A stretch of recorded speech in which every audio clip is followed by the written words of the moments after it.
Hello दोस्तों। जैसा कि आप सभी को पता है कि बिहार ज़मीन सर्वे में आपको ज़मीन का जो अमाउंट है, जो आपका ज़मीन है, उसे आपको डिसमिल में बताना है। तो आज की वीडियो में हम सीखेंगे कि आप अपने ज़मीन को डिसमिल में कैसे चेंज कर सकते हैं।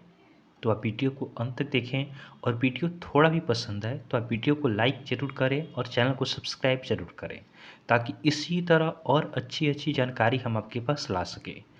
तो चलिए आज की वीडियो को हम शुरू करते हैं। देखिए, बात करते हैं कि सबसे पहले 1 एकड़ में कितना कट्ठा ज़मीन होता है।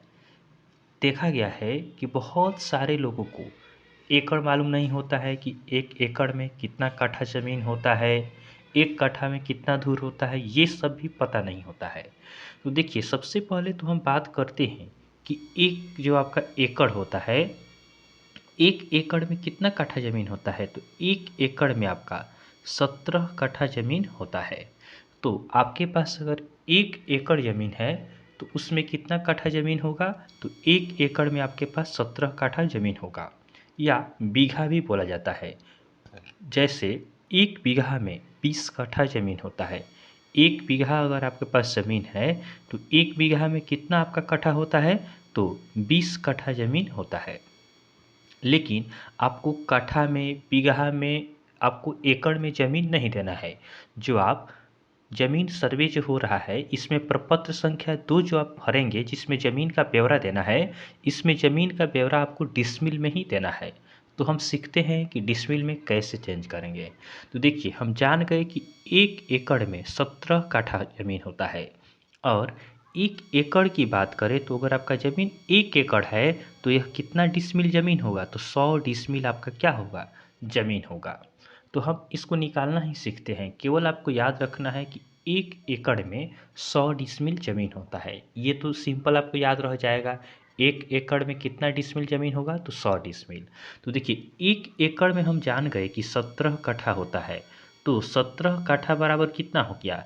17 कट्ठा बराबर हो गया 100 डिसमिल। 17 कट्ठा ज़मीन है तो वह कितने के बराबर हो गया। 100 डिसमिल के बराबर हो गया।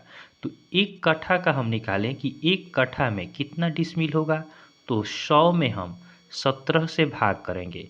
तो 17 से भाग करेंगे तो यह आपका आएगा 5.88 डिसमिल आएगा। तो इस तरह हम देखते हैं कि 1 कट्ठा में कितना डिसमिल होता है। तो 1 कट्ठा में आपका 5.88 डिसमिल है। मान लीजिए आपका कोई ज़मीन है 5 कट्ठा, 5 कट्ठा ज़मीन है, इसको आपको डिसमिल में बदलना है। तो आप क्या करेंगे, 5 गुना 5.88 कर देंगे। तो आपका ज़मीन क्या हो जाएगा, डिसमिल में चेंज हो जाएगा। कट्ठा में होगा, उसको डिसमिल में बदलना होगा तो 5.88 से गुना करेंगे। एकड़ में अगर ज़मीन है, उसको डिसमिल में बदलना है तो 100 से आप गुना करेंगे। वहीं हम देखते हैं कि एक धुर में कितना डिसमिल होता है।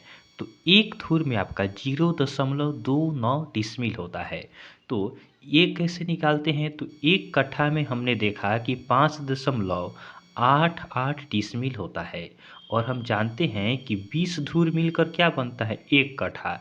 तो 20 धुर में आपका हो गया 5.88 डिसमिल। तो एक धुर में कितना होगा। तो 5.88 में हम 20 से भाग करेंगे तो ये आपका निकल कर आ जाएगा 0.29 डिसमिल। यह आपका एक धुर में होता है 0.29 डिसमिल। तो आपका एकड़ में अगर ज़मीन है तो उसमें 100 से गुना करेंगे तो आपका ज़मीन डिसमिल में बदल जाएगा। कट्ठा में ज़मीन है तो 5 कट्ठा ज़मीन है तो 5 गुना 5.88 से गुना करेंगे तो डिसमिल में बदलेगा। 10 कट्ठा ज़मीन है तो 10 गुना 5.88 डिसमिल से गुना करेंगे तो कट्ठा को आप डिसमिल में बदल सकते हैं। धुर को आपको डिसमिल में बदलना होगा कि 5 धुर ज़मीन है तो 5 गुना 0.29 डिसमिल से गुना करना पड़ेगा। 2 धुर ज़मीन है तो 2 गुना 0.29 डिसमिल से आपको क्या करना होगा, गुना करना होगा।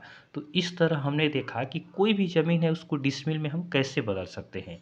तो आसानी से अगर आप इन तीनों को याद रखते हैं, यह तीनों याद नहीं है, केवल आप एक को भी याद रखेंगे कि 1 एकड़ में 100 डिसमिल ज़मीन होता है। तो हमने जिस तरह बताया उस तरह आप आसानी से कट्ठा में निकाल सकते हैं, कितना डिसमिल होगा, धूर में भी आप निकाल सकते हैं। तो आपको वीडियो अच्छा लगा हो तो आप वीडियो को लाइक करेंगे और चैनल को सब्सक्राइब ज़रूर करें। धन्यवाद।